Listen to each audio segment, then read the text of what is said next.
joining this webinar. So today's topic is slurry walls for environmental containment. And our presenter today is Professor Jeffrey Evans. It's a brief bio about Professor Evans. Jeffrey Evans is Professor Emeritus at Bucknell University, where he served as department chair for both civil and environmental engineering and mechanical engineering. Jeff received his bachelor's degree in civil and environmental engineering from Clarkson University, his master's degree in civil engineering from Purdue University, and his PhD in civil engineering from Lehigh University. Prior to joining Bucknell University, he spent over 10 years with Woodwork Light Consultants, now part of AECOM. He also served as an officer in the U.S. Army Corps of Engineers and Reserves. Jeff is a professional engineer registered in state of the Michigan. He has an extensive publication record in geotechnical engineering. His co-authored book, Hazardous Waste Management, is widely used in the US and worldwide. And he recently completed a book entitled Fundamentals of Ground Improvement Engineering. He has served as a designer or a consultant on slurry wall projects in 12 states in the US and also in Quebec, Canada. He has recently served on the National Ash Management Advisory Board for Duke Energy, headquartered in Charlotte, North Carolina. And he currently resides in Lewisburg, Pennsylvania, with his wife, Laurel, where until recently he farmed 45 acres and raised dairy heifers for the Amish. So that's kind of the personal side of him, in addition to all the technical stuff. So with that brief introduction, I want to thank you again for attending this webinar. I hope all of you can enjoy the webinar. I'm going to stop sharing the screen, and I request Professor Evans to share his screen and present it. All right. Well, first, before I share my screen, I'll thank you for two things. One, a kind introduction, and secondly, I think we all greatly appreciate the effort it takes for you to put these webinars together. And I think they've been fantastic, both during COVID and now post-COVID. I mean, we really don't need to travel all the time to be able to be enlightened with, and you have a great series coming up. So thank you, Krishna, for that. And I will now share my screen.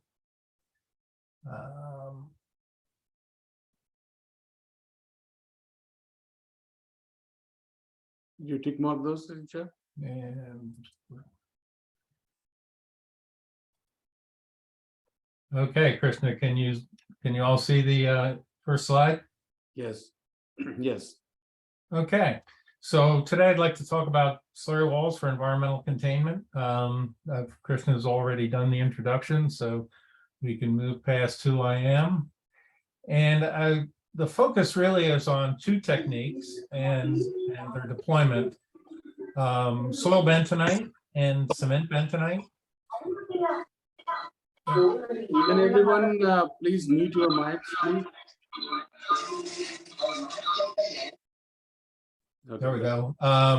Soil bentonite being a mixture of soil, bentonite water slurry, and additional bentonite is needed. And that is by far the most common technique in the US. And cement bentonite is a technique where in addition to the bentonite water slurry, some cementatious additive, normally Portland cement and granulated ground blast furnace slag, are added to the mixture and it hardens in place. And that's the most common technique in the UK and the rest of Europe. So probably proportional wise, there'll be more about soil bentonite. It's in some respects, a more complicated material, and then we'll follow up with cement bentonite. The talk is also going to be at a fairly detailed level. There are many of you who have heard introductory talks about slurry walls. Many of you have worked on these kinds of projects, so I'll spend a few slides at the beginning introducing how we deploy them, what the techniques are all about in an introductory fashion, so we're all on the same page, and then get into details of their performance, things that are often overlooked or misunderstood or not considered in design or construction for both soil bentonite and cement bentonite. And those are the subtopics you'll see under 2 and 3 of this slide. So the big idea really was that at some point it was realized that oil well drilling mud, which was bentonite water slurry, that worked well to maintain boreholes, could also support linear trenches. So these techniques go back to the 40s, where first there was a soil bentonite style cutoff wall built in California. Then in the later 40s, cementitious walls in Italy. And by the 60s, in the UK, both SD and CB were being used. But by the mid 70s, virtually all the UK walls became CB, and virtually, not 100% of the walls in the US became SB. One of the key factors in that, it was the introduction of the benefits of slag in CB mixtures that Stephen Jeffries led the charge on. And recently in the US, and I think worldwide, there's increased use of in situ mixing of site soils and slag CB, either as slurry walls or as the slurry added to soils for in situ mixing. So it's a changing field. I do recognize, and you should all recognize, there are lots of other methods to install cutoff walls. I have pictures of 5, I think I have 7 listed. Deep soil mixing with augers on the upper left has been around for a very long time. The trench TRD method, trench remixing and deep wall method, has been used extensively in Japan and now used on multiple jobs in the US. That's on the upper right corner. The wind has a 1-pass method that's similar to a giant chainsaw and in some ways similar to the TRD. Sheet piles have been used and continue to be used on some hazardous waste sites for certain places where you need both earth retention and containment. And the middle picture on the left is a slurry wall that's actually installed in a CB slurry at a nuclear power plant. Grouting is still widely used in places where cutoff walls are infeasible or for portions of a cutoff wall. Cutter soil mixing tools, of which there are many, on the one shown on the lower left, for in situ mixing are also becoming more and more common. And lastly, been around since the 70s, vibrating beam, which is a large beam vibrated into the ground to create the space and then filled with some sort of a CB mixture, and that's in the lower right. That's not widely used, but it is still around. So what are the primary functions of a cutoff wall? We should get that down. We want to reduce the seepage quantity either into and or out of any contaminated area, hence the term containment. That in effect reduces contaminant transport into the environment. Kind of a subset of that, a lot of times the contaminant transport occurs over preferred pathways, and slurry walls are a good way to cut off these preferred pathways. Sometimes added strength is needed for landfill stability or even dike stability, dam stability, and that's where CB walls tend to come in, but they can also add strength for landfill stability. And then lastly, they're used as techniques for in situ treatment.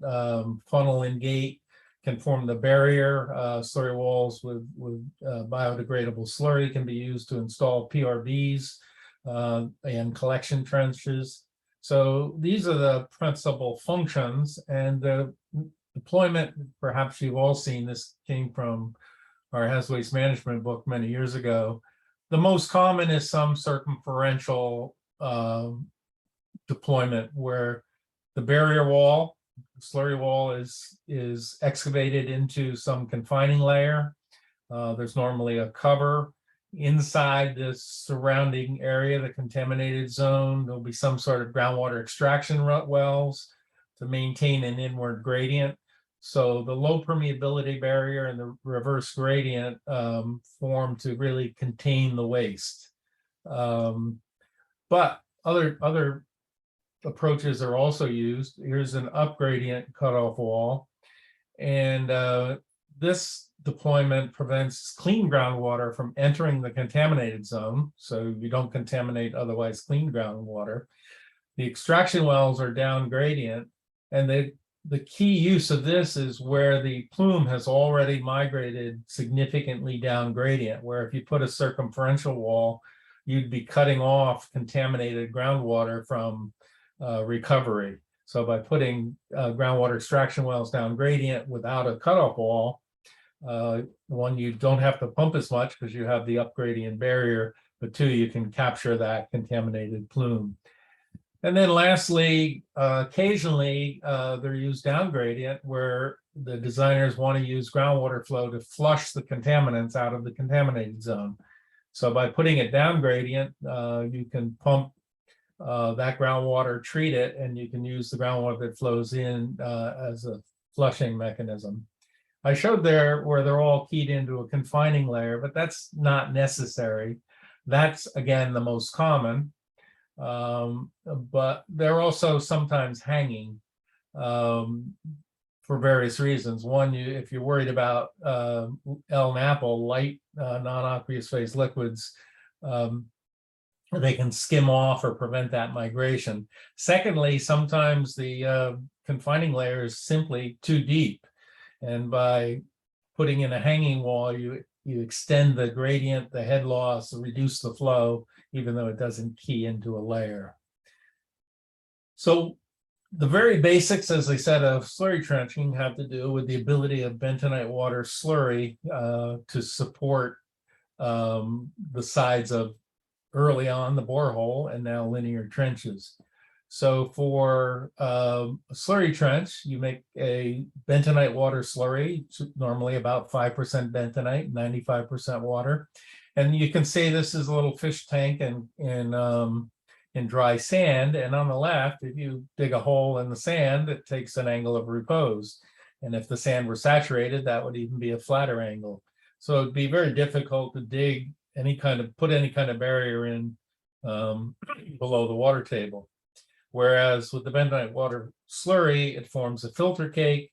The forces balance basically to infinite depth between the fluid in the slurry-filled trench and the earth pressures from the material. And you can see sort of the triangular shape as the slurry pushes filtrate water out into the sand. And that really is the basis of why slurry trenching works, evidenced in this little fish tank experiment. And the filter cake, here's a close-up of the filter cake. And that's the part really, it forms an extremely low permeability barrier. It's extremely thin, and it's across that interface where we sum the forces and calculate our trench stability. So overall, for cement bentonite, it looks like this. Here's a slide that shows all the steps in the process. In the, if I can do this without, can you see my cursor, Krishna? Anybody? I can see it. I can see it. Okay, good. So in the background, you see a backhoe excavating. This trench is about 75 feet deep, too deep for a backhoe. So you have a clamshell excavating the rest of the trench with a clamshell. All the spoils are put up along the side of the trench. Bulldozer is mixing, and over here, he's placing the backfill. And what's remarkable at this is clean dune sand. This is a channel that is perhaps 50 feet away. We're 75 feet, we're probably 70 feet below the water table with this trench. That's Lake Michigan in the background with all these cranes, and there's a big sand dune to the left. And yet slurry trenching techniques allows us to install this vertical barrier really quite safely and with quite low permeability, as we'll see. So to give you an idea about the backfill, and this is important because you really have to have a sense of what the backfill is like. I think to make it flow a little easier.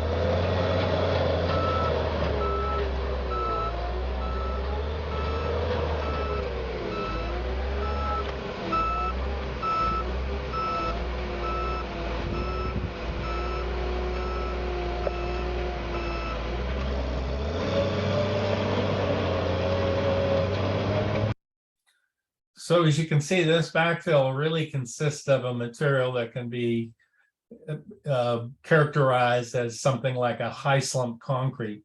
It's a flowable fill. It's not a compacted fill. It's a very high water content, and therefore you can imagine it has a very low strength. So one more schematic about SB for the basics, and this shows the whole process as the one photograph did, where there's excavation, an excavation front, a trench full of slurry, and then the backfill is placed. This backfill, it's exaggerated for the drawing here, it's showing fairly steep, but this can be 5 horizontal to 1, as much as 10 horizontal to 1. So in a very deep trench, if you have 5 to 1 and the trench is 30 meters deep, you're talking about 150 meters of open trench. So this technique requires a lot of space, and it's very messy. Fortunately, many of our projects in the US have a lot of space and can handle the mess. In contrast, as part of the intro slides, the CB excavation is very compact. This is this nuclear power plant in Ohio. You can see excavation here. We don't need the soil because the slurry hardens in place. So we put the soil in a dump truck and haul it to a fill area. It makes great fill. There's a high-speed colloidal shear mixer that I'll talk about in a moment. Bags of bentonite, cement dumped in, pumps to the trench, and that's the whole space. So it's a very compact, clean operation. Mixers for CB are often these high-speed colloidal shear mixing, meaning that you can take a bag of bentonite, mix it for about 2 minutes, and it will be almost fully hydrated, maybe 95%. It might be 24 hours later. So you don't have to wait before you then add the cement to the mixture. Sometimes they use these, sometimes they hydrate the bentonite, use a slower mixer, but they can be a very compact process. And the material hardens in place. And you can see here are 3 of my students standing on a CB wall. This one has slag in it, hence the purple. And this is like 1 day later. And just as a sidebar, all 3 of these students are completing their PhD this year. So I think that's a pretty remarkable statistic in and of itself. And here's what it looks like. This is from a site in UK around an old gasworks. And you can see that purple is the manganese, but it's hardened in place. It might have some little soil inclusions from the mixture, but it's a solid, low permeability material. So in summary of the 2 techniques, if we want to compare them, soil bentonite versus cement bentonite, they both can achieve 10 to the minus 7 centimeters per second or less. The CB, particularly with slag, CB alone cannot do that, but with slag in it, it can. CB without slag will be 10 to the minus 5th to 10 to the minus 6th. Solids content, very interestingly, it's about 70% for the flowable fill, that's soil bentonite, but it's really only about 20%. So when those students are standing there, they're standing on a mixture that's 80% water. Unconfined strength of soil bentonite 0, get 100 kilopascals in a month with slag CB. SB is very plastic. CB is very brittle. Failure strains less than 5% and unconfined compression. Consolidation, this says rapidly within a few days. Maybe we could stretch that out to 2 weeks. The initial set is very quick for slag CB, but complete hydration takes a very long time. There's 2 phases in SB. You have to excavate under the slurry, and then you have to put backfill, make and put backfill in. CB is 1 phase. You excavate under a slurry that self-hardens. Equipment is the same for either technique, and there are some other panel construction methods as well. Depths, these are sort of typical. Yeah, you're a little bit limited with CB because it's going to harden overnight. So you have to be able to finish a panel or to finish a section in 1 day. So if you're trying to do 140 feet or 40 meters in 45 meters in one day, it can be a little difficult with CB, whereas you really don't have depth limitations with SB, other than the deeper it goes, the more open trench you have. Widths are about the same. At least in the US, we tend to use CB for smaller jobs and SB for larger jobs. Takes an enormous amount of working space to make a SB wall, whereas CB walls can be made in a more compact area. And the material assessment is largely the same for environmental. That's hydraulic conductivity and compatibility. Although sometimes for CB, they look at strain and failure as well. So let's get into the details after this perhaps too long introduction. The backfill, these were drawings from original papers about SB, how the backfill sloughs forward, and this is all trenches if this is homogeneous, but that's simply not the case. When you put backfill, like you saw on the slide, on top of other backfill, you never dump it in the slurry. There's some kind of small rotational shear failure, and then there's this flowable landslide, if you will, that flows down on top of the other material. So one has to be very careful about any sediment or other materials, because it's definitely going to be entrapped between a previous load of backfill and a new load of backfill. And again, you can see that in a small lab experiment where we have backfill of 4 different colors, and one just slides over the next. So the takeaway message, and I'm going to have a number of these takeaways in this presentation, is that careful construction monitoring is needed to prevent entrapment of sediment between layers of slurry. Now, the good news is a lot of times the sediment might be 10 to the minus 5th, so it's not like a window of 10 to the minus 2, but nonetheless, you can entrap layers of sediment if you're not careful, because the backfill slides over. And surprisingly, to this day, there are a lot of people that still think that first drawing is applicable. Because this material is very soft, and for other reasons we'll see, you need a final cover. Here's a picture I took around a landfill in Baltimore, Maryland, and this driver seemed to think he could drive across the backfill. He proved himself wrong. But this same material, excavated out a couple layers of geosynthetics, clay fill, then covered with a road base. We have a haul road for full-size trucks right on the axis of the slurry wall.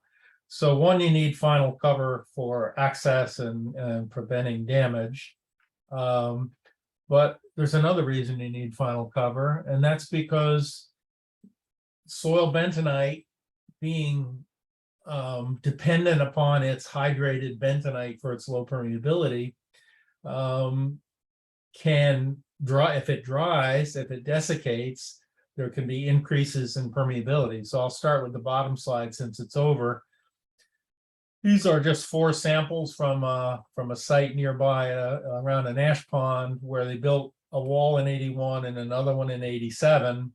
And because it was an ash pond with a controlled water level, it was part of it permanently above the water table. When we came in the early 90s and took samples, the saturated hydraulic conductivity, even after back pressure saturation of the wall above the water table, became 10 to the minus 3. Below it was still 10 to the minus 8. And even the newer wall that was had only been installed a few years sooner was beginning to show signs. That prompted another investigation of a more controlled manner where samples were subjected to saturation, drying at 3 different suction pressures and 1 for control. And you can see after just a couple of wet dry cycles, increases of 10, 100, 1,000-fold in these sand bentonite slurry wall mixtures.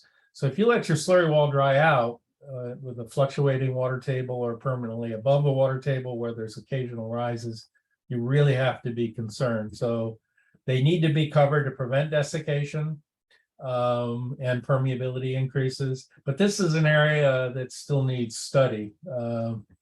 there have not been a lot of studies. Owners don't want to go back in and find out the top of their wall's no good. So if they can avoid doing that, they certainly will. So the next big issue on slurry walls, SB, is the state of stress. And this again goes back to after observing a couple of slurry walls and publishing a conference paper in what used to be a big hazardous waste management conference in Washington, D.C. every year. I drew this sketch showing that, the backfill settles. There's going to be transfer of load from the backfill to the sidewalls. And that transfer of load means instead of the theoretical stress being geostatic, it's going to be something less. We didn't know then what it was. And the wording I had in the paper then was, as a result of consolidation of the backfill, friction between the sidewalls of the trench and the consolidating backfill will develop. This sidewall friction will tend to reduce the state of effective stress within the backfill to something less than the effective weight of the material. So normally when we would run a lab test, we would just calculate the geostatic stress and apply that in the lab. But early on, we realized that is simply wrong. So later I got an opportunity to go back into this wall built around the powerhouse nearby, around the ash pond. And we ran both field tests and we developed a theoretical analysis. It's sometimes called arching or down drag. In fact, this is identical to what Terzaghi used to calculate forces on a buried pipe in a narrow trench. It's the same formulation, and that's sometimes called the arching model, and that's what this red prediction is. Then we ran a bunch, and the pink is the geostatic. Then we ran a series of in situ tests, and the vein shear, being the best for soil bentonite, really was spot on. Notice this is all at depths of 9 meters or less, but it seemed like the arching model did a pretty good job of predicting the stresses. Well, that said, George Phil's Virginia Tech realized that can't go on forever, or the bottom of the wall would collapse because the earth pressures would get too high. So he recognized that's probably the best solution for shallow walls, meaning 6-8 meters. But at depth, they're going to when you first excavate, the wall moves in, then you backfill, the wall moves back out. But then as the forces decline, the wall moves back in again, and you have to balance those forces. And he called that the lateral squeezing model, and he picked some values to use for the modulus. Then Dan Ruffing came along for his master's and did the modified lateral squeezing model, where he accounted for the change in the modulus as a function of the stress instead of a constant modulus throughout. And it made a bit of a difference. So now you're seeing geostatic, a couple of moduli over a range, modified lateral squeezing, and arching.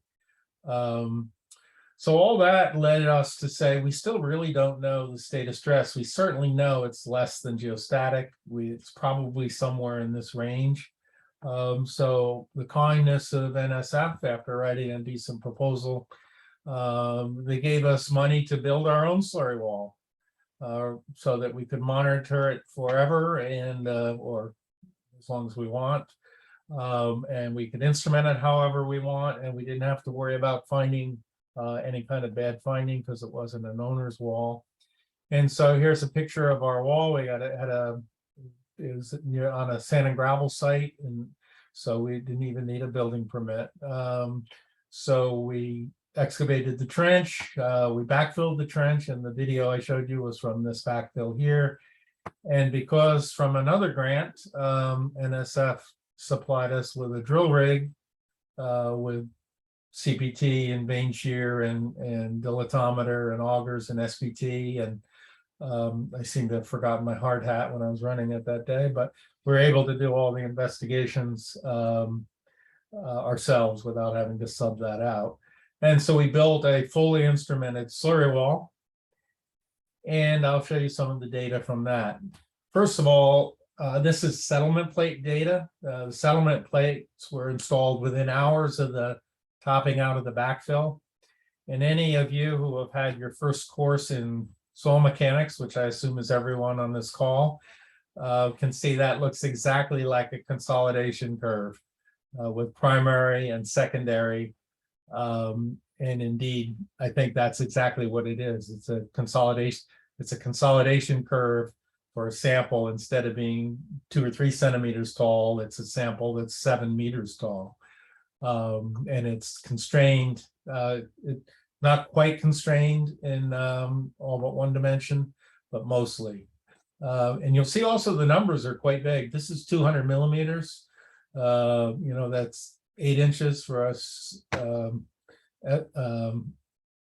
imperial units, and as much as 400 millimeters for one of them. So there's a lot of settlement in this, and therefore you can imagine there's a lot of load transfer.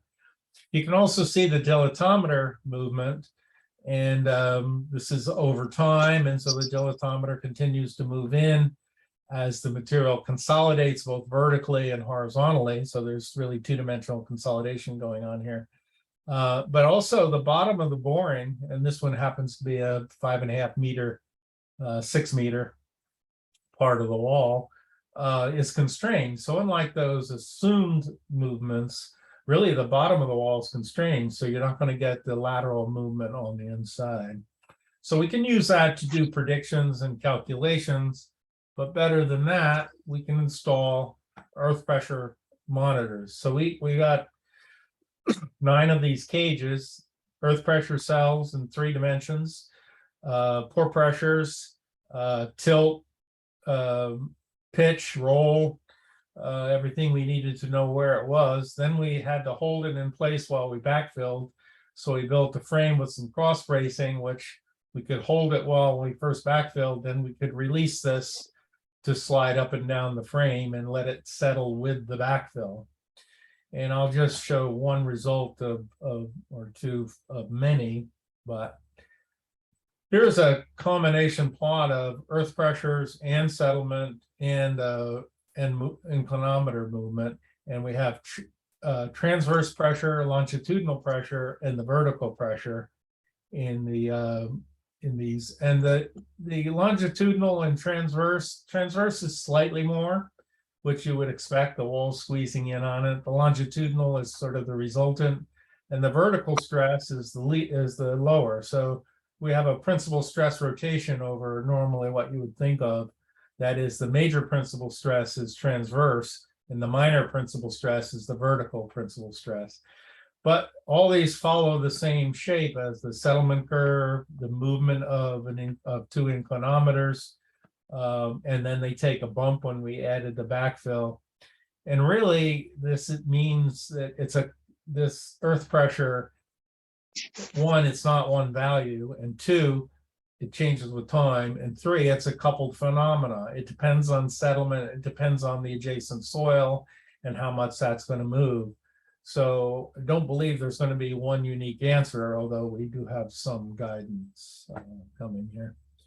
So I'll show you one more plot of, here's 5 months, I guess, of data. This is from the most recent paper using the data. Just came out in Soils and Foundations. And you can see here's the long-term stresses from the earth pressure cell in black. And here's the finite element modeling that fit the data quite well. Now you will see these little bumps, and that's because the downward movement is not necessarily uniform. In other words, the pressure builds up until it exceeds the shear strength at the sidewalls, then it slides. Then it builds up again, then it slides, then it builds up and slides. But clearly we're in a zone of secondary compression here, and that's been going on now. And I've just downloaded the data after 5 years, 5.5 years, and it turns out there's 3.5 million data points in our data acquisition system. So I'm gonna have to do a little culling to make sense of that. So let's wrap this stress issue up and see what the takeaways are. Never ever use geostatic stress calculation to determine stresses in an SP wall. They significantly overpredict the stresses. The development's time dependent, so it is going to change with time. Primary consolidation and secondary creep will continue, and we're seeing that after 5 years. Surface settlement, inward lateral movement, precipitability of the backfill, interface friction, the properties of the formation are all coupled together to control exactly what the state of stress is going to be.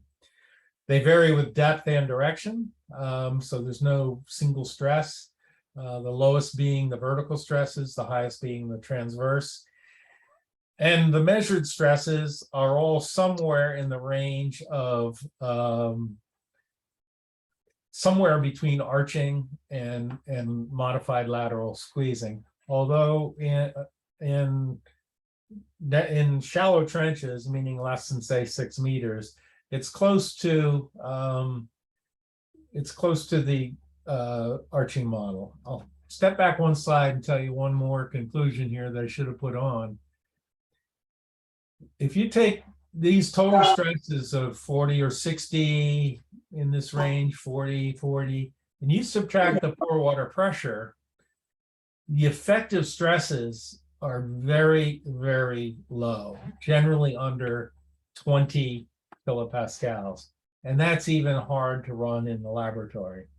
So why do we care about these stresses? Well, here's why.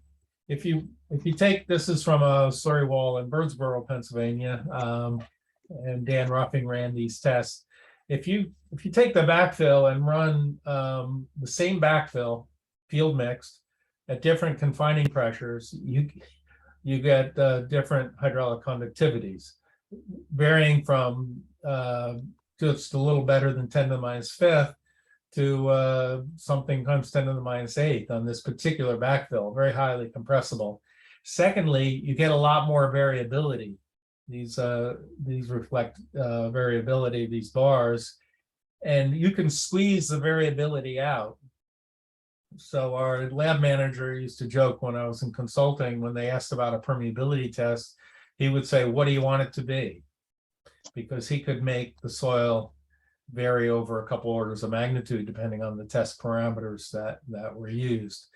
This is a particularly excessive example or bad example. It's a good example, but it's a highly compressible soil.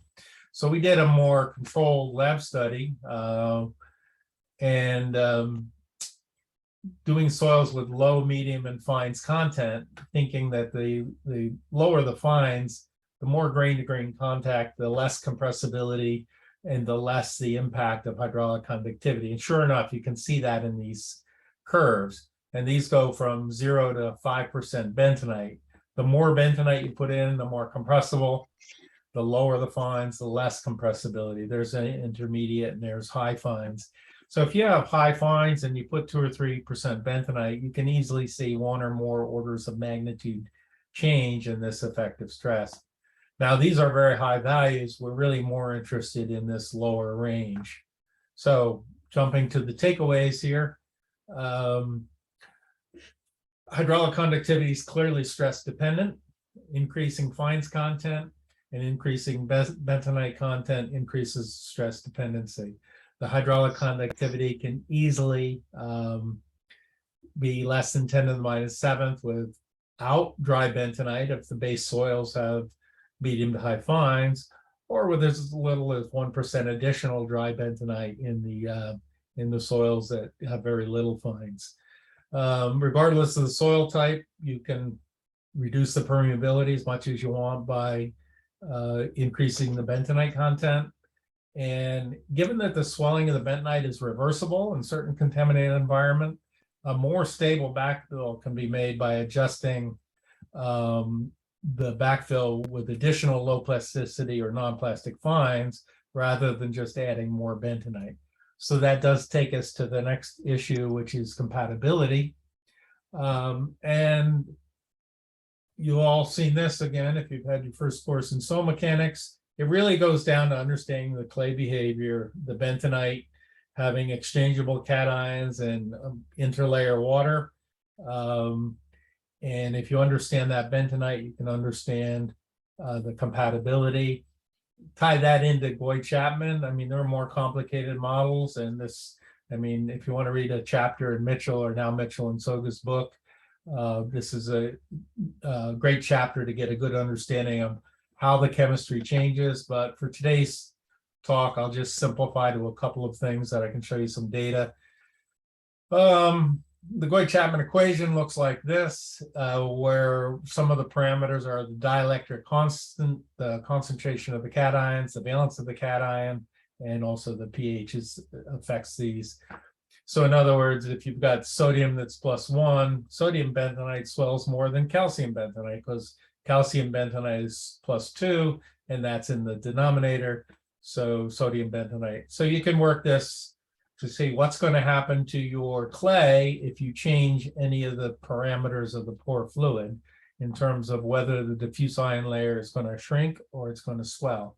So let's start with compatibility of NAPLs, which are the biggest problem for soil bentonite.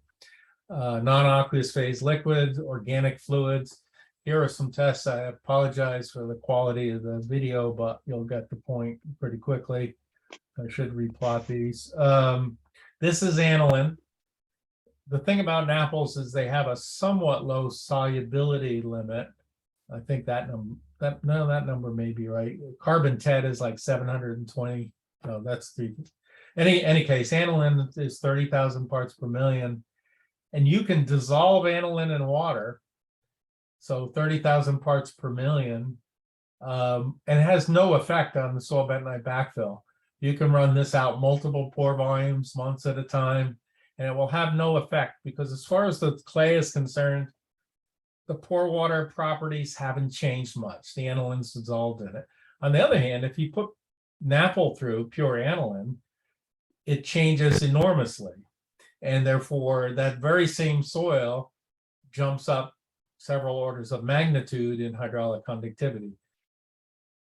Diluted, dissolved, concentrated.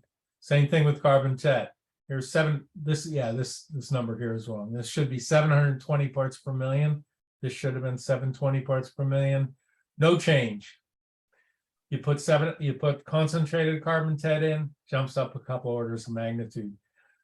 Clearly, the soil, you wouldn't want to drink water with 720 parts per million, but as far as the soil is concerned, it doesn't have much impact on the swelling of the clay. You can see that in cracking pattern tests as well. These are useful quick tests to see whether you think you're going to have a problem with your groundwater. You mix up a mixture of your groundwater and hydrated bentonite, put it on a plate, let it dry, see what it looks like. And aniline has a dielectric 7.3, water's 80. So this is going to shrink approximately the square root of 10 times, or 30%. It'll be 30% of the diameter with water. Carbon TET has a dielectric of 2.2. It's going to have a diffuse ion layer thickness of over only 15% of that with water. So the clay is all flocculating, the space in between becomes the expelled water. If you can imagine this being in the soil, this now becomes permeable space for the water to move through, and hence the permeability goes way up. You can see that with an inorganic, and I'm just using pH as a surrogate. If you have a low concentration, it dries as a thin film. You could see that this would be, if you think of this as 3D, but even in 2D, pretty resistant to water flow. As the concentration increase, you begin to get more and more cracks. And here's 12 molar HCl. And essentially, again, what's happening is the bentonite, which you put a lot of energy in those mixers, swelling the bentonite. And then when you put the contaminant in, it shrinks it again. And then the water can flow through those spaces. So understanding soil bentonite is pretty much based on understanding the clay water electrolyte system and the structure of montmorillonite. I will say stresses also influence compatibility.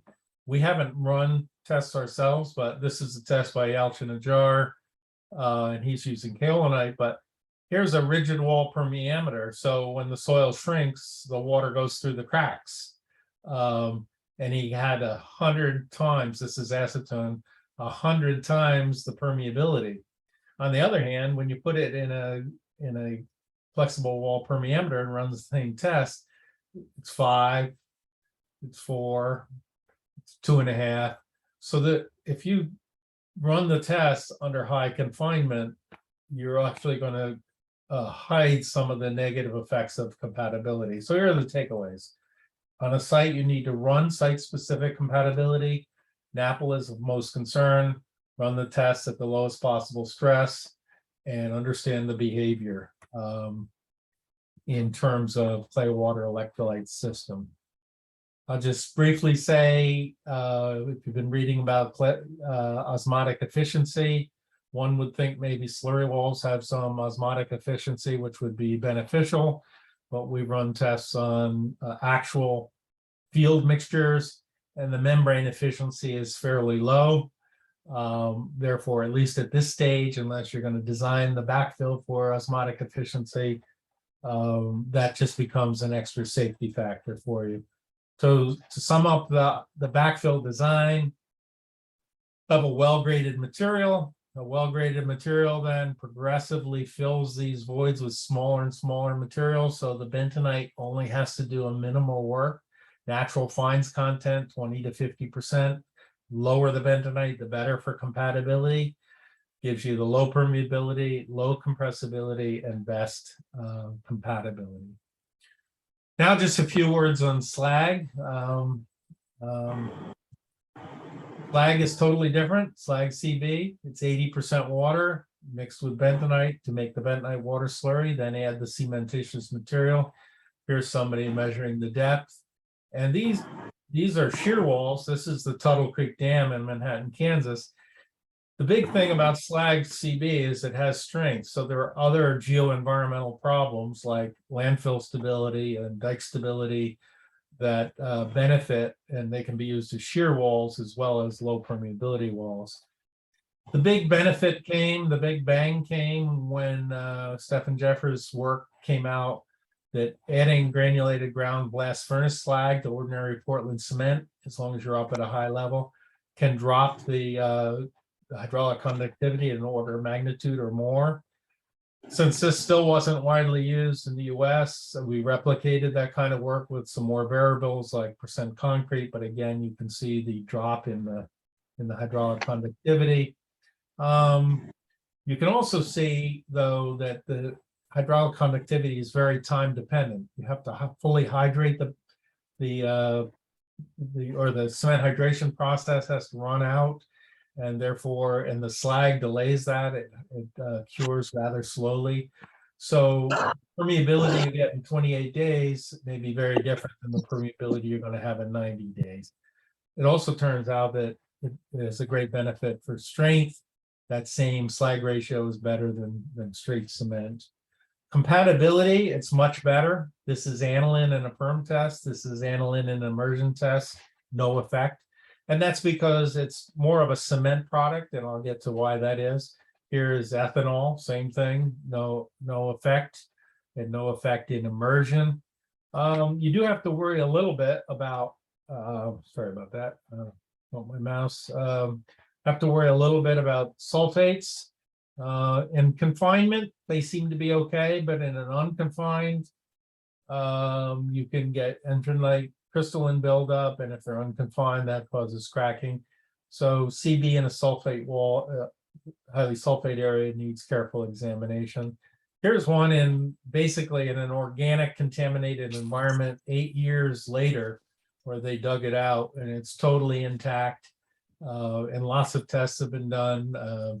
PhD candidate of Kenichi's when he was at Soga's when he was at Cambridge, Joshi, ran a lot of tests, and this wall is well investigated. They work great in contaminated environment. Now, why? And it goes back to something you could have gleaned from a paper from Herzog and Mitchell in 1962 in Science, showing that the bentonite shifts and becomes wider. And he was looking at soil cement for road pavements. But fast forward to a paper that came out in 2021. And basically what you see is that the bentonite, the signature for sodium bentonite, attenuates significantly, loses its peak feature within 1 day. becomes this wide hump. Basically indicates that the mineral destructuring. And then the hump shifts because it's destructured. First it becomes calcium bentonite, and then it's totally destructured. By the 6th day, there's no evidence. So the point is, everything you learned about clay water electrolyte system for XSB is not relevant. And I've seen those arguments applied over and over again for slag seed mixtures, and they are simply not relevant because the bentonite is no longer there. So the takeaways for slag CB are optimum mixtures, 15 to 20% cementitious materials, 78% slag. It's more compatible with organics, may not be compatible under sulfate conditions. Bentonite is simply a construction expedient for the slag CB to keep the slag and CB and the cement in suspension while it hydrates, so it doesn't settle and you have a lot of bleed. And people in Europe like Stefan Jeffries, Evelina Frataloce, and Mario Manasario, Andrea Dominice is on the line. They've been doing a lot of work in this, and I know I gave it a short part of the presentation, mainly because it's not what we use very often, and it's not what I've used very often. So I want to thank a lot of people. This sums like 40 years of involvement with slurry walls, countless contractors, designers, researchers, educators I've talked to. They've all contributed to this body of knowledge. Countless Bucknell undergraduate and graduate students worked with me over the years in various aspects. Their work and cooperation is greatly appreciated. Funding for a lot of the work came from Michael Costa, who funded and named the geotechnical engineering lab at Bucknell and allowed me to support students and buy equipment. And NSF funded the slurry wall that we built, which it was able to nail. For those of you who want to know more about any of the topics, I have attached a citation list to the presentation. And I want to thank you for your attention and open the floor for questions. Yeah, thank you very much, Jeff, for that comprehensive lecture. I requested attendees to type their questions in the chat box, and otherwise, you know, if somebody has any question, they can unmute and ask your question. Okay, I'll try to go quickly through these because I know we're running out of time. Yeah. Purpose of the inclinometer was also to determine the lateral movement because it's a three-dimensional problem. So we had 3 pairs, 6 inclinometers that we read as a function of time, and that tells you the lateral movement for the transverse consolidation. Any relevance between rheology and stability of the slurry wall? No, the stability is really a soil mechanics equilibrium problem. The rheology of the slurry has to do with whether it's going to be stable, what its viscosity is going to be, how easily displaced it's going to be. So there are some simple measures, marsh viscosity, density, that we look at the slurry rheology, but they don't have that much relevance to the actual stability of the excavation. Typical maintenance issues, there aren't any because we cover them up and we bury them. And on most sites, we simply monitor the groundwater to see that it continues to improve with time. Sequences, yes, you dig the soil with the trench full of slurry so it doesn't collapse. You don't follow it by pouring it in. Every time you take a cubic meter of slurry out of soil out, you put a cubic meter of slurry in. They're simultaneous processes. And then once you have enough space to work, then you start backfilling and you dig at the same time that you're backfilling. So that little space can just move along the trench. There are other tests besides permeability. We always measure the slump of the backfill. We always measure the viscosity and density of the slurry. X-ray D plots. The peak became a short hump.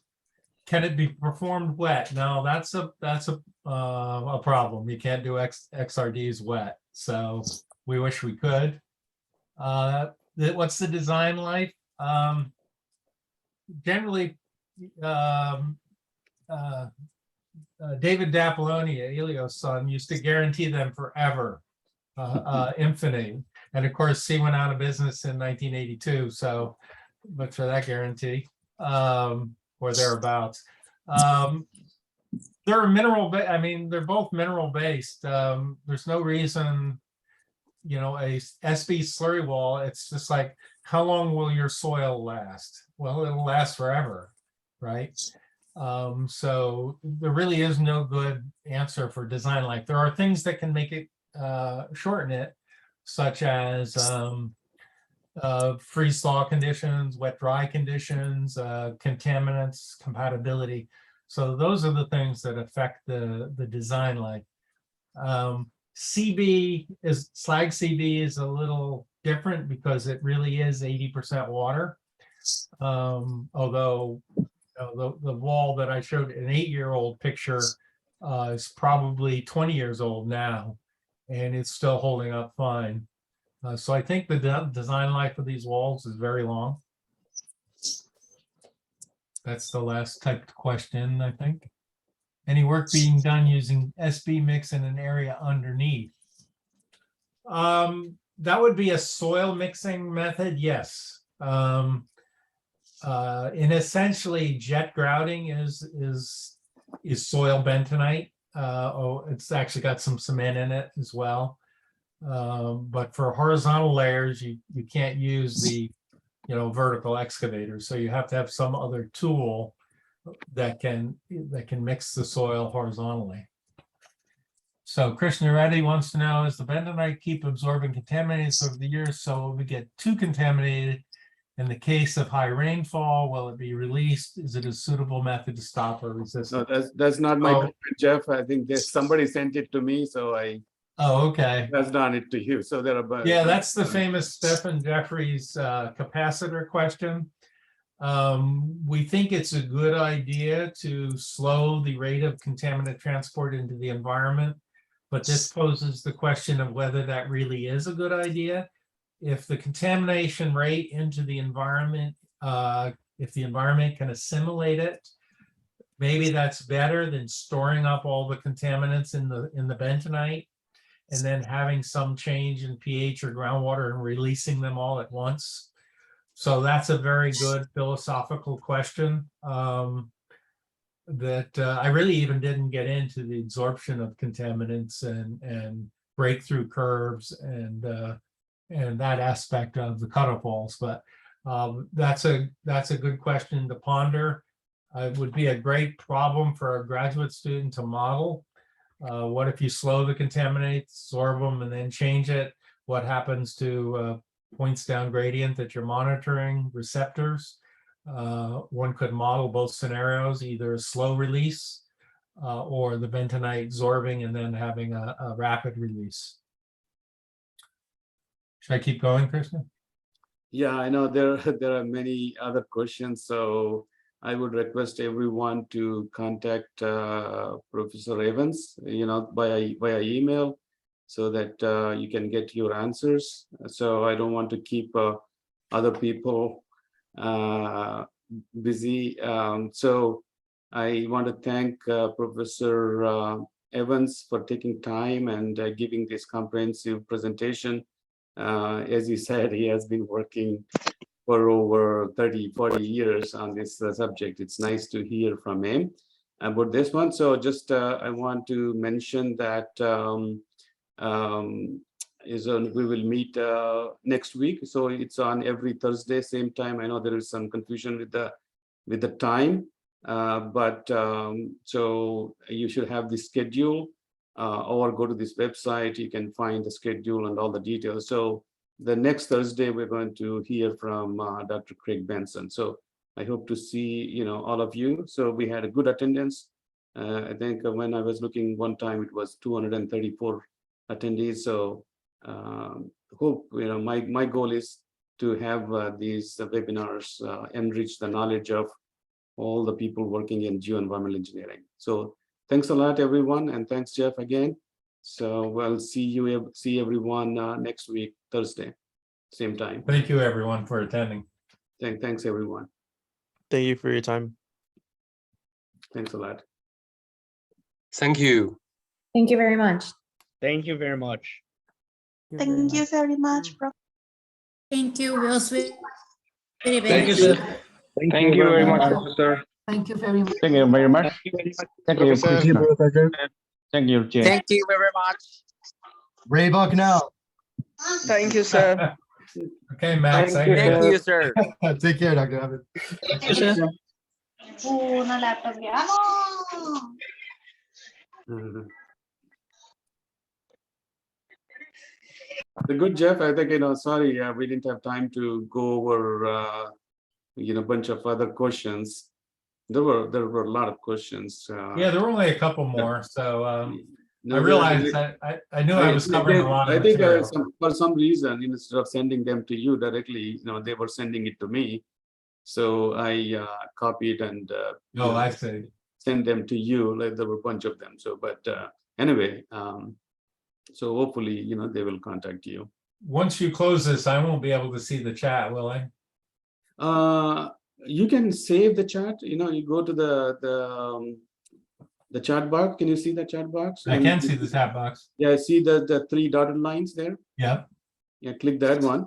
Save chat. Yeah, save chat. And then where's it get saved? Yeah, that's kind of confusing. Save chat, and then it should be saved somewhere.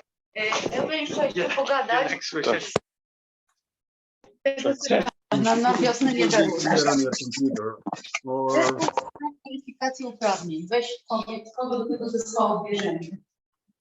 Ja mogę. were you able to see it, Jeff? Yeah, I see it. I've saved the chat, but I don't know where I've saved it to. I think so. Check on your computer where it is saved.